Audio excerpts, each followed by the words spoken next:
Muy bien, ahora vamos a pasar a el tema del trabajo, de la relación entre trabajo y energía y la ley de conservación de energía.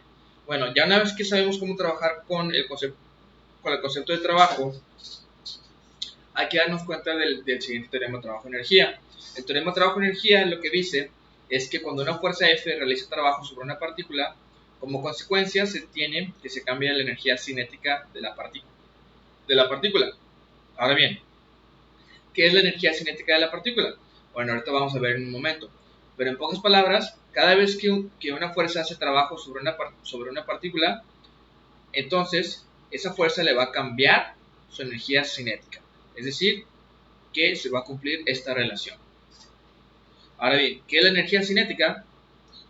Bueno, la energía cinética es por definición, se representa por K y por definición es igual a un medio por la masa por la velocidad al cuadrado de la partícula.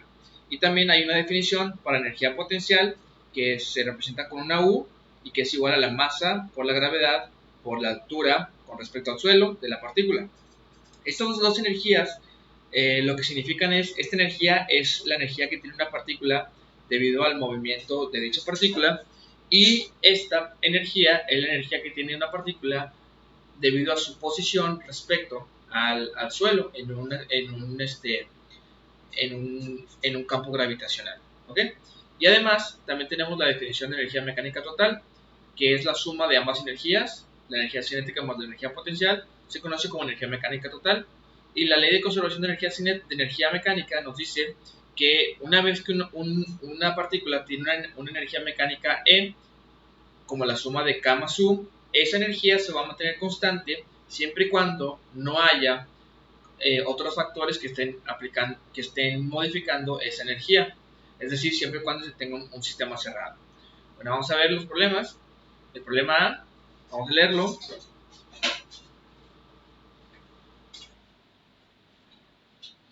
El problema A dice, una caja de 200 gramos empieza en reposo y luego se desliza horizontalmente hacia la derecha durante 10 metros bajo la influencia de una fuerza de magnitud de 1 newton que actúa también horizontalmente hacia la derecha. Entonces vamos a dibujar todo este contexto. Tengo aquí mi suelo, tengo mi caja cuya masa yo sé, que es 0.2 kilogramos, y se está deslizando hacia la derecha. El delta X es de 10 metros y la fuerza que está actuando sobre esta caja es de 1 newton. Muy bien, entonces el delta X va hacia acá y también la fuerza va hacia la derecha. Ok, vamos allá a todo lo que nos piden. Dice, halle, número 1, el trabajo hecho por la fuerza sobre la caja.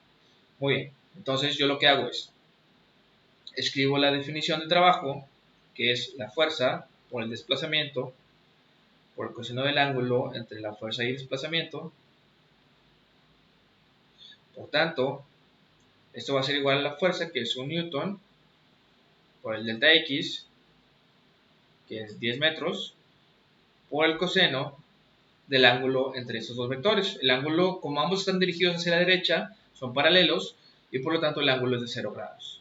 De tal forma que el trabajo hecho por F va a ser 10 joules.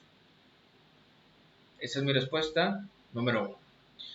La pregunta número 2 me dice, hay el trabajo hecho por el peso de la caja. Bueno, el peso de la caja es otra fuerza, ¿estás de acuerdo? Que actúa en esta dirección. ¿Sí? Bueno, entonces vamos a ver qué trabajo hace el peso sobre la caja al deslizarse la caja por este desplazamiento. Entonces vamos a ver. Vamos a apuntar otra vez la fórmula del trabajo, pero en este caso va a ser la fórmula del trabajo hecho por el peso, el cual es otra fuerza. Entonces va a ser igual al peso de la partícula por el desplazamiento, por el coseno del ángulo entre el peso y el desplazamiento. Entonces sustituimos todo lo que sabemos. El peso es, recordemos, la masa por la gravedad, y la masa tiene que ser dada en kilogramos. Por lo tanto, el peso va a ser 1.96 newtons. El delta X se mantiene igual, es 10 metros, y el ángulo entre delta X y el peso W es claramente 90 grados. Cuando calcules esto, lo que vamos a obtener son 0 joules.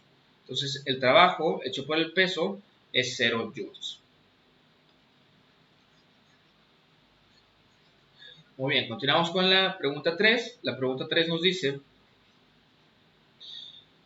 hay el trabajo hecho por la fuerza normal.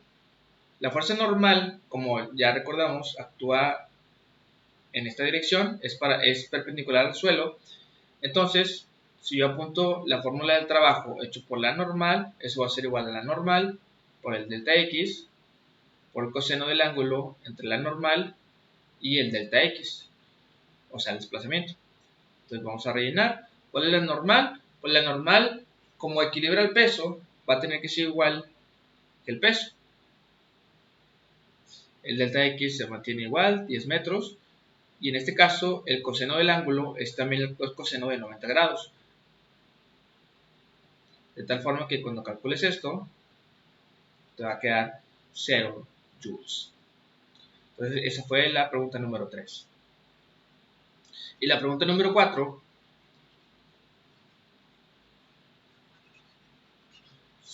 dice lo siguiente: calcule la velocidad final de la partícula utilizando el teorema trabajo-energía. Bueno, vamos a recordar primero que nada el trabajo que no fue nulo, es decir, el trabajo hecho por F, que fue 1 newton por 10 metros por el coseno de 0 grados, o sea, hace 10 joules. Bueno, el trabajo hecho por F es 10 joules. Y yo puedo hacer uso del teorema trabajo-energía y decir que el trabajo hecho por F es igual a un cambio en la energía cinética de la partícula. ¿Qué significa eso?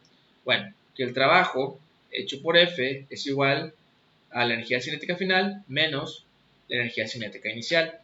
Eso lo que quiere decir es lo siguiente: atendiendo a las definiciones de la energía cinética, esto va a ser igual a un medio de la masa por la velocidad final de la partícula menos un medio de la masa por la velocidad inicial de la partícula.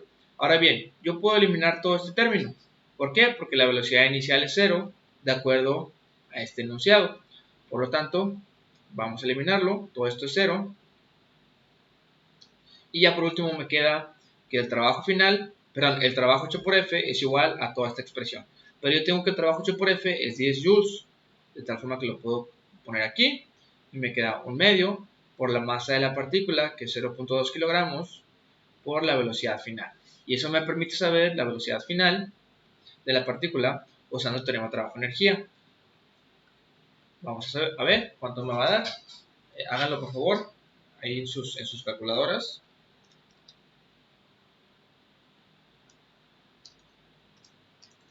Esto va a ser 100 metros por segundo. Y así es como funciona el teorema trabajo-energía.